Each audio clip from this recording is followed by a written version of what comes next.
जिन लोगों ने अमन यादव को रास्ते से हटाया था, उनको रास्ते से हटाया गया। गलत करने वालों को योगी पुलिस ने नाप दिया। बहन ने कहा, थैंक यू योगी जी। योगी के आदेश के बाद पलट गया गेम। पुलिस का सख्त एक्शन। अब सामने हर कोई हैरान। यूपी की मिट्टी बहुत कुछ देख चुकी है। कभी डर देखा, कभी बेबसी देखी और कभी इंसाफ का इंतजार। लेकिन सुल्तानपुर की अमन यादव वाली कहानी ने लोगों को फिर से भरोसा दिया कि अगर ऊपर मजबूत इरादा हो तो नीचे अंधेरा ज्यादा देर टिक नहीं सकता। क्योंकि अमन के जाने के बाद परिवार टूट चुका था। घर में मातम था। बहन की आंखों में आंसू थे और गांव के लोग खामोश थे। सब यही सोच रहे थे कि क्या अब भी गुनहगार बच जाएंगे। लेकिन तभी कहानी ने करवट ली। जब बात योगी तक पहुंची और उसी पल तय हो गया कि इस बार जो होगा वो हर कोई याद रखेगा। दरअसल अमन यादव केस में योगी का एक्शन अब चर्चा में है, क्योंकि योगी की पुलिस ने अमन के परिवार को इंसाफ दिलाया है, जिसके बाद मां बाप से लेकर परिवार ने योगी की कार्यशैली को सराहा है।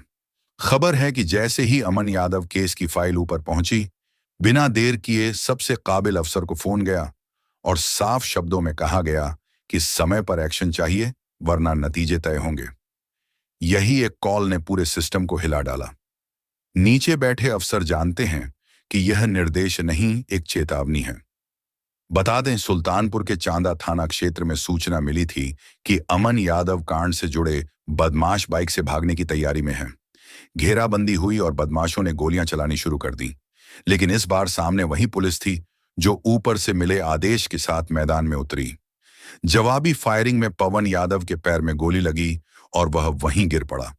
उसका साथी अंधेरे में भाग निकला, लेकिन संदेश साफ था कि अब गोली चलाकर भी बचा नहीं जा सकता। तमंचा कारतूस बरामद हुए और पूरे जिले में चर्चा फैल गई कि जिन लोगों ने अमन को रास्ते से हटाया था, उन्हें ही रास्ते से हटा दिया गया। 6 दिसंबर को अमन यादव की हत्या हुई थी। उसके बाद परिवार टूट गया था। अमन की बहन ने सरकार पर सवाल उठाया था कि आखिर कब उन्हें इंसाफ मिलेगा, कब आरोपी गिरफ्तार होंगे। यहां तक कि परिजनों का गुस्सा भी दिखा था। काफी समय तक अमन यादव का अंतिम संस्कार तक नहीं किया गया था। लेकिन पुलिस के समझाने और आश्वासन के बाद एक्शन भी हुआ और योगी के आदेश के बाद तस्वीर भी बदल गई। 10 लोगों के खिलाफ मुकदमा दर्ज हुआ। पहले 5 गिरफ्तार हुए, फिर 6, फिर 7, फिर मुठभेड़ और फिर सरेंडर। यह कोई सहयोग नहीं था, यह उस दबाव का नतीजा था जो ऊपर से बनाया गया था। अमन की बहन ने कहा, थैंक यू योगी जी, क्योंकि पहली बार उसे लगा कि उसका भाई सिर्फ आंकड़ा नहीं बना। यह इंसाफ 72 घंटे में मिला। लोगों ने देखा कि अगर सरकार चाहे तो सिस्टम दौड़ सकता है।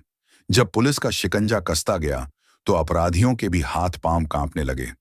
जिस नामजद आरोपी समर यादव ने भागने की कोशिश की, उसे भी आखिरकार कोर्ट में सरेंडर करना पड़ा। सीजेएम कोर्ट ने सीधे जेल भेज दिया। मयंक यादव समेत 7 पहले ही अंदर थे। अब 8वां भी चला गया है। गांव में चर्चा थी कि अब बदमाश थाने से नहीं, कोर्ट से डरने लगे हैं। इस एक्शन के बाद चर्चा है कि कोई यादव समेत 7 पहले ही अंदर थे। अब 8वां भी चला गया है। गांव में चर्चा थी कि अब बदमाश थाने से नहीं, कोर्ट से डरने लगे हैं। इस एक्शन के बाद चर्चा है कि कोई बदमाश अब आवाज उठाने की हिम्मत नहीं करेगा, चाहे वह कोई भी हो, क्योंकि योगी जो कहते हैं वह करके दिखाते हैं। बता दें, अमन यादव के परिवार को 72 घंटे में इंसाफ की रात की और पूरे प्रदेश को संदेश मिला कि यूपी बदल चुका है। अमन यादव का परिवार अब सर उठाकर कह सकता है कि इंसाफ मिला है और जिन अपराधियों ने गलत काम किया है